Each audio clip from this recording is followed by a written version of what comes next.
ओम शांति। आज प्यारे बाप दादा के अनमोल मधुर महावाक्य हैं 26 फरवरी 2026। आज की मुरली के सार में सुखदाता बाबा ने सदा नशे में रहने के लिए कहा कि हमेशा याद रखो कि हम ब्रह्मा मुख वंशावली ब्राह्मण हैं।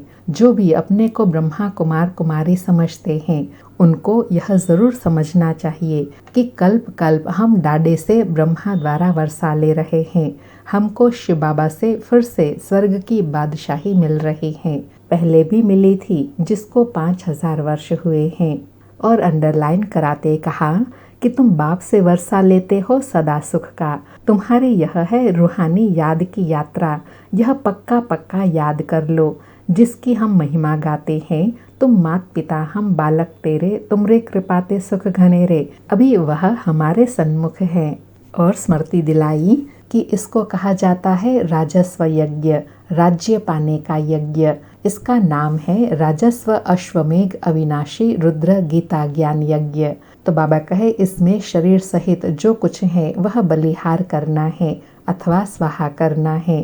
तो बाबा याद दिलाते हैं कि भक्ति मार्ग में तुम गाते थे कि हे बाबा आप जब आएंगे तो हम आप पर बलिहार जाएंगे, वारी जाएंगे। तो बाबा कहे अब मैं सन्मुख आया हूँ।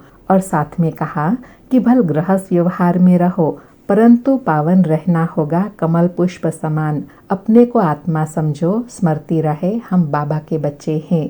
हम आत्माएं आशिक हैं एक माशुक शिव बाबा के। और अंतिम समय बहुत ऊंची स्थिति बनाने के लिए कहा कि पिछाड़ी में सब ऐसे लड़ेंगे जो खून की नदियां बहेंगी।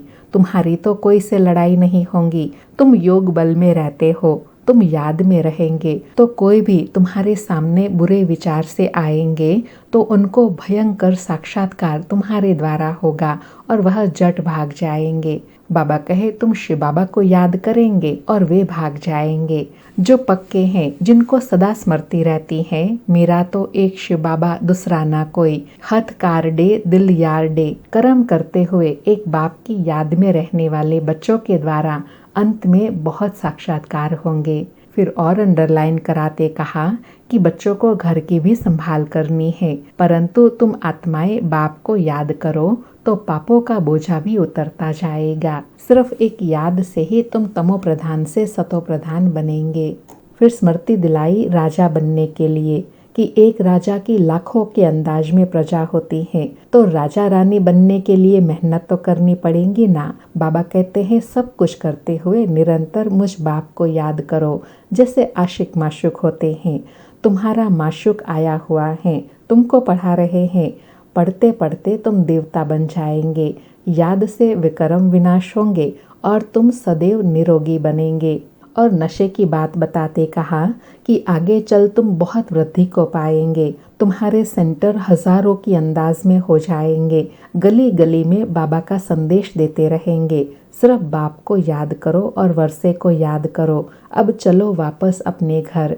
और लास्ट में सतयुग की स्मृति दिलाते कहा कि बाप आकर सत्य सुनाते हैं, तुमको ज्ञान का तीसरा नेत्र देते हैं जिससे तुम सृष्टि के आदि मध्य अंत को जानते हो। बाबा कहे यह है ही अमर कथा। तुम अमर कथा सुन रहे हो अमर बनने के लिए।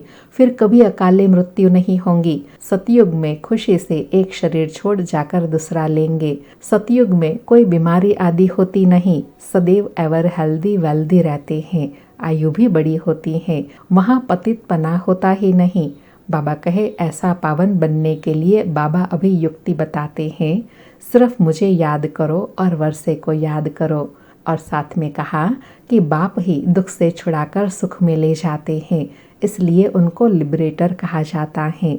सबको अपने साथ ले जाते हैं और कहते हैं संपूर्ण बनो।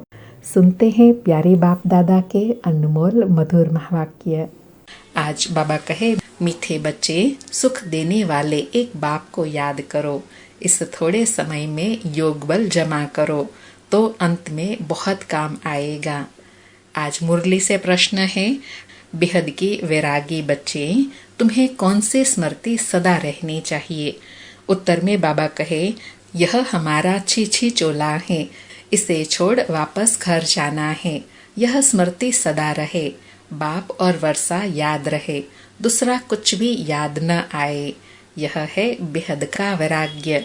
कर्म करते याद में रहने का ऐसा पुरुषार्थ करना है जो पापों का बोझा सिर से उतर जाए, आत्मा तमो प्रधान से सतो प्रधान बन जाए। सारी मुरली से धारणा के लिए सार है।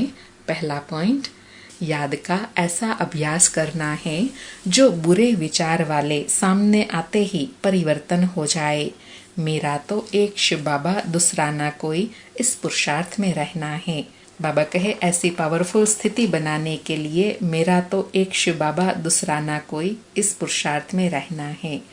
दूसरा पॉइंट, स्वराज्य पाने के लिए शरीर सहित जो कुछ भी है वह बलिहार जाना है। जब इस रुद्र यज्ञ में सब कुछ स्वाहा करेंगे तब राज्य पद मिलेगा। आज बाबा का वरदान है, सहन शक्ति की विशेषता द्वारा दूसरे के संस्कारों को परिवर्तन करने वाले दृढ़ संकल्पधारी भव।